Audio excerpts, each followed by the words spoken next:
Trench. This is Canada's Conservative Podcast. I'm your host, Jamie Schmale, Member of Parliament for Haliburton, Kawartha Lakes, Brock, with new content every single Tuesday for you, 1:30 p.m. Eastern Time. We do appreciate you joining us. We have a great show, as always, lined up. We ask that you like, comment, subscribe, share this program. Together, we can push back against that ever-moving Liberal agenda, because I guarantee you the message and the information you're going to hear today is something you probably aren't getting in the mainstream media. And of course, if you can't listen or watch it all right this second, you download it.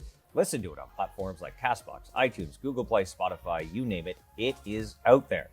We have a great show. We're going to talk about inflation. We're going to talk about taxes. We're going to talk about carbon taxes. We're going to talk about housing, and the list goes on. To talk about those issues, we have Matt Jeneroux, the Member of Parliament for Edmonton, Riverbend. He's also the critic for housing, the Shadow Minister for housing. Ed Fass is right beside him, the Member of Parliament for Abbotsford, also our Finance Shadow Minister. Gentlemen, welcome. Good to be on your show, Jamie. We have a lot to talk about. Housing prices. Absolutely. The average housing prices started around $400,000 just a few years ago, and now it's upwards almost $900,000. What?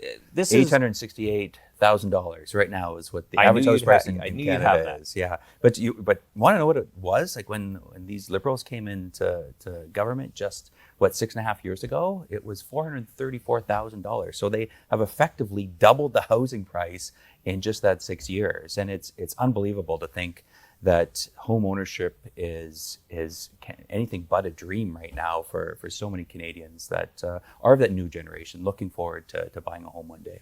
And at the beginning of the pandemic, we actually saw for the first couple of months housing prices start to dip a bit. It was when the printing presses started to get fired up. That's when we saw the rise in this whole housing price. It's gone up like every month. So about the 15th of every month, you see the new housing amounts come through, and this month is really the big. I don't know if you want to congratulate the Liberals for reaching the doubling of the average house price since they've come to office, but it's been a wild ride to see this just go up, and particularly in the last 20 or so months, we've really just seen it go up. So you look at areas, GTA, Toronto, Vancouver, around Ed's area, it's around $1 million is the average home price, and that's the average home price is around that amount. So it's just been wild to see, and really not a lot of solutions being offered by this Liberal government to help quell any of that rise. So we keep pushing back in question period, trying to encourage them to find these solutions, but right now it's only has one projected direction that's up. Well, Ed, a lot of this has to do with a Made in Canada problem. Maybe you could tell us a bit about that. And there are jurisdictions in the world dealing with inflation and other issues, but a lot of it, what you're seeing, is because of the Liberals and their spending problem that they seem to have, and how the Bank of Canada is just printing money to buy the debt. Well, Matt mentioned question period. Day after day in question period, we've been asking the Minister of Finance, what's your plan to fight inflation? How are you going to help Canadians with the skyrocketing cost of living? There's been no answer. All they've done is said, this is a global phenomenon, we're washing our hands of it. Well, I can tell you when it comes to housing, this is not a global phenomenon. When you talk about CPI, Consumer Price Index inflation, some of that is related to global challenges. But when it comes to housing, this is a made in Canada problem, where our government has borrowed and spent and pumped so much stimulus and liquidity into the marketplace that you got so many more dollars chasing the same number of houses and same number of dwelling places that suddenly you've got skyrocketing housing inflation. And you talked about the average price being close to $900,000, but there's many areas of Canada, like Vancouver, like Abbotsford, where I'm from, Toronto, that are seeing sky-high prices. I mean, Vancouver, you can't buy a starter home for less than, say, $2.5 million out my way, out in the Fraser Valley. We're talking about $1 million for a starter home. In fact, some friends of ours recently sold their place, and they were just thrilled they were going to get $1 million. That's what the realtor told them. They got in a bidding war, and it ended up $1.2 million they got for their place. Of course, they have to go somewhere, and right now they're going to rent. And if this keeps on, they're going to be left out of the marketplace altogether. So this is a very challenging time for millions of families who've seen this dream of home ownership slip through their fingers. Absolutely. It's extremely sad. So when you were talking about housing, the Liberals get up day after day, as Ed was talking about, touting their housing plan. But a lot of what they've done in programs that they've announced has got low pickup or has actually contributed and put gasoline on this fire. Yeah, so you take some of the programs that a lot of the programs are done through the CMHC, right? And you take some of the programs, like the first-time home buyers program, for example, not only does it have little pickup from individuals who see that program as a potential for them and their family to get into the market, it's actually so many mortgage brokers and companies are say this isn't helpful for us at all. So you get pushback from both sides on this particular program. It's a great talking point to be able to say, first time home buyer program, but how many first time home buyers have actually got into that program is such a minuscule number that they need to reset that program. They need to scrap that program and find something else that encourages younger Canadians to get into the housing market, because it is, as the example that Ed used, we hear thousands of stories in my office from people who say, I've put 26 offers on a place and I still haven't got a home. Like imagine that. Like imagine 10 years ago putting 26 offers on something. You'd think you would have got maybe one of those offers, but it's turned into just a complete debacle. And then the CMHC on the other side of that, we just saw last week, we had some documents revealed that CMHC gave themselves and their employees bonuses of that doing a bang up job. Yeah, from all of our perspective, that particular branch of this housing minister's file has been just a complete debacle. It's $48 million in bonuses to their employees in a time when house prices went up 29% in the last year. Like, how is that success? How does that generate success for that Absolutely. particular program? Interesting metrics they're using. Yeah. I want to know their metrics. The minister won't share that with us. So I can understand why. Yeah. Inflation, Ed, 5.7%, a 30-year high in February. My goodness, this go grocery shopping nowadays or anything. It is just unmanageable for many. It's going higher. We had the governor of the Bank of Canada in front of our finance committee, and we asked him, well, you said inflation was going to be transitory. In other words, hey, it's a temporary phenomenon. It'll be behind us and we'll be back to normal. Well, that didn't happen. It's not transitory. Inflation is here to stay for a while. In fact, the governor admitted as much, that, in fact, it's going to get worse before it gets better. That's bad news for those who are having trouble paying for groceries, paying for home heating, paying for housing, of course. This is a very challenging time for Canadian families, for individuals who thought they were going to live out the Canadian dream of prosperity, that are seeing a government spend so wildly without any restraint that it's actually driving up the cost of living. And of course, paychecks are being eroded because wages are falling behind the inflation rate. And that is the conundrum that many Canadians find themselves in. Obviously, those who are in the market right now, the wealthy who are all heavily invested, are doing really well with inflation. In fact, the government, Jamie, is doing really well with inflation because they're seeing record tax revenues come in because of inflation. So the Prime Minister is doing well with inflation, but Canadians are being left behind. That is the sad, sad story here. Absolutely. And a lot of this is the house isn't necessarily worth more. It's just the extra dollars is making it not go as far in terms of savings account, in terms of you got the inflation of the currency, you also have supply chain issues, so those dollars aren't buying as what they used to. It is just a cascading effect everywhere. I thought this was a good news podcast. It is. You make it good news here. Well, yeah, so like, you see that, and then you see like the price of groceries and the price of gas in areas like it's around $2 in Ed's neck of the woods. It's just all of that compounds on the top of you've spent money for $1 million home in Vancouver. You're now paying more for groceries because of the supply chain issues. You're paying more for gas because of again the rising gas prices.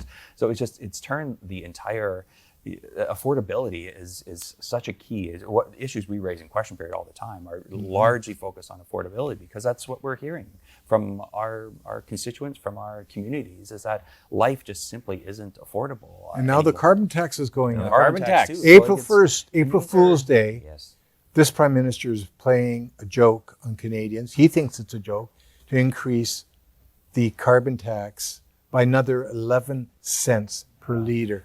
This is unbelievable. It's compounding. Yeah. And remember, the GST on that tax Yep, is a tax on a tax. that's right. So the government raises more money, but Canadians get left behind. And when we asked the government, could you at least temporarily Yes. suspend the GST, we as Conservatives brought forward a motion in the House of Commons, the proper place to do that, and say, listen, government, you can do something here. Temporarily suspend the GST on gasoline purchases and help Canadians. And what did they do? They voted against it. They said, no, we don't care about Canadians. We want to increase our tax revenues. We want to keep spending and borrowing. And that's hurting Canadians. It's hurting our economy. This is a bad news story, unfortunately. Yeah. Yeah. Well, we saw with oil and natural gas, there's been a displacement in the marketplace, and the industry itself has been trying for as long as I can remember to increase in terms of extraction, to refining, to distribution. But in the last 7 years or so, this government has thrown every roadblock at the industry, who, yeah, they have their faults, but they also have a good point that they want to provide this energy source to the world that is demanding it right now.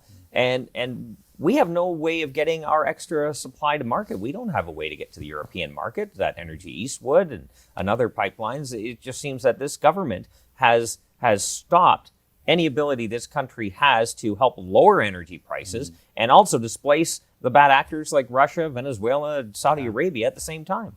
And lower emissions. No, we still import oil, right? We still Yes. import as a country On the oil East Coast, when we're one of the biggest reserves in the world. So when they kill Energy East, when they put in anti-energy bills like C-48 and C-69, the tanker bans on the West Coast, no wonder we can't get our oil to different markets. So you see this as this is an opportunity. It was certainly an opportunity, but still is an opportunity. If this government would just wake up and see that our energy is some of the most environmentally friendly energy in the entire world, to be able to champion that and get that to other markets it's a tremendous opportunity, not just for wealth, but for Canada on the world stage. And we just continually vilify the energy sector in my province of Alberta, but across the country. It's something that this government just isn't interested in talking about or championing at all. Well, we just saw today the government having to significantly reduce emissions in order to reach their target, which is going to hurt the oil and gas industry. But at the same time, they're moving towards the more electric vehicles. But what do the batteries use to make these electric vehicles? Rare earth materials. So they're against taking oil out of the ground, but they'll have no problem taking rare earth materials out of the ground.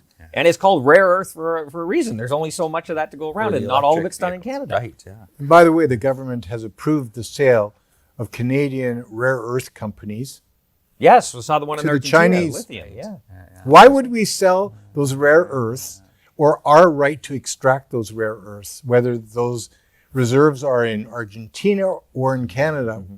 Those are strategic reserves, are critical minerals. And here we are, bit by bit, disposing of those to hostile regimes. I mean, this is dangerous. We have a government in place that is not looking out for the long-term interests of Canadians, shutting down our oil and gas industry, selling off our critical mineral supplies. This is unacceptable for a country that's as rich as we are. Well, let's put that. I don't want to go too much on the energy side, but just to quickly hit that, you talked about what we're doing to our mining sector. You look at the Communist Party of China, they are carving up Africa right now. They are taking over the drilling rights, mineral rights, extraction, port access, all around that continent. You talked about Argentina. So they are cornering the market on the materials that we need and others for the electric vehicles, while at the same time, you have countries like Russia supplying energy through Nord Stream 1, Nord Stream 2, soon to be, putting them dependent on Russia. Like, this is not a safe way, like you said, to allow North American energy independence and then supply the world, so you have a good partner in this relationship. Yeah, we need a Canada First policy that puts the interests of Canada and Canadians first. And that means understanding what the challenges and opportunities of the future are. We have an opportunity to be a world leader in the sustainable development of our oil and gas reserves. We are the world leaders already, and there are many countries around the world that are selling their products elsewhere around the world when we could be displacing those products, contributing to reducing greenhouse gas emissions, and at the same time driving prosperity here at home. And yet we've got a government in place that has completely shunned the industry, and in fact has disparaged the industry, rather than seeing it as an opportunity to do so many things that would build up our country and also be environmentally responsible and sustainable. All right, I took us a bit off course there, so we are a bit behind in schedule. We'll get to your closing remarks in just one second. Maybe we'll just talk about, as Matt mentioned, kind of pointed out, let's have the happy side. What are we proposing for the housing market? Then I'll get to Ed to talk about finance, and we'll get to closing remarks. Yeah, good news, Jamie. Help is on the way. Help is on the way here. Not only do you have Ed and I raising this, and our colleague Dan Albus raising this constantly in the House of Commons to Liberals, but we've decided this week to launch what we're calling the Conservative Housing Task Force. And that's where we're going to actually come up with solutions for the Liberals. We're going to go around the country. We're going to hear what's working, what's not working in places like Abbotsford, Vancouver, Toronto, Peterborough, Burlington, some of the real hot markets, but also not forgetting that there's real issues facing some of the smaller markets. I'm in Edmonton. We don't have a major housing crisis facing us right now, but it's coming. Calgary, same thing. There's rural communities that are facing a real pinch. There's labor issues that are associated with all this. So we've launched that this week. We intend to do that from now until the end of when the House rises, mid-June, and we're going to essentially present our report to the Liberals and hope that they take every single one of our ideas. I think, spoiler alert, they won't, because there are ideas, but we're still going to come up and we're going to show that there's solutions out there for this housing market. It doesn't have to be this way. So we want to make sure that through this task force, we're pushing those ideas out there. All right, Ed, what are we talking about inflation? How do we get this under control? Well, to get inflation under control, the government's going to have to restrain itself. It's going to have to reduce the borrowing and spending that it's engaged in. One of the other things we are asking the government to do, it will be delivering a budget in the next few weeks. We're saying to the government, you have to have a plan to return to balanced budgets. You may recall, Jamie, back in 2008, 2009, when we experienced the last global economic crisis, it was a conservative government that stepped in. We made the significant investments in our economy that allowed us to be the first of the G7 countries to recover from that economic downturn. And we got back to balanced budgets by the year 2015. When the Liberals took over, they assumed a balanced budget. And from then on, it's been all downhill. They just spent without any regard to the long-term fiscal impacts of their profligate spending. And so we're calling on the government now, listen, give us a date when you're going to balance the budget. It's absolutely critical that you put your government on a trajectory to meet a balanced budget target, say in the medium term. We know it's very difficult to do in the short term, given the massive indebtedness that's been incurred and the huge deficits the government is running. But we believe it can be done in the medium term, and that's what we're calling the government to do. They need a real fiscal anchor. In other words, a target that will anchor their fiscal and their monetary plans going forward. Well, judging by this new deal with the NDP, it looks like they're going to be spending tens of billions more than. Yeah. We are way over time, but closing remarks quick. I always give the guest the last word, but 30 to 45 seconds each, if you could. Yeah, housing is such a hot issue. It's for future homeowners that right now are just so worried about getting into the market. University students, people who one day dream of that home ownership. It's not happening the way that the prices are projected. So we need to come up with solutions, and that's ultimately what we're trying to do. Absolutely. Yeah. I want to give Canadians hope. We're still an incredibly rich country in natural resources, in human resources, in people. We're incredibly well educated as a country. We are hoping that we can win the trust of Canadians as a Conservative Party that we can inspire Canadians to elect us the next time we have a federal election. And of course, we will introduce policies that will reposition our economy for the long term, bring back sustainability in terms of our finances, and make sure that we're able to stabilize housing prices so that future generations of Canadians still have this hope that maybe someday I can actually buy into the marketplace and own my own home and provide for my children, my family. Thank you very much, gentlemen. Ed Fast, Member of Parliament for Edmonton, also the Shadow Minister for Finance. Also Matt Jeneroux, Member of Parliament for Edmonton, Riverbend, and Shadow Minister for Housing. We appreciate your time and your contribution here today. Join us again every single Tuesday, 1:30 p.m.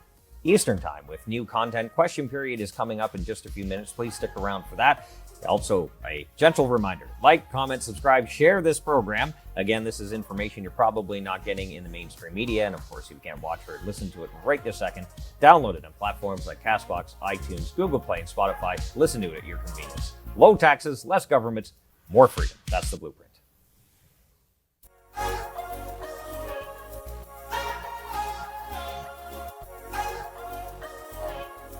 Yeah.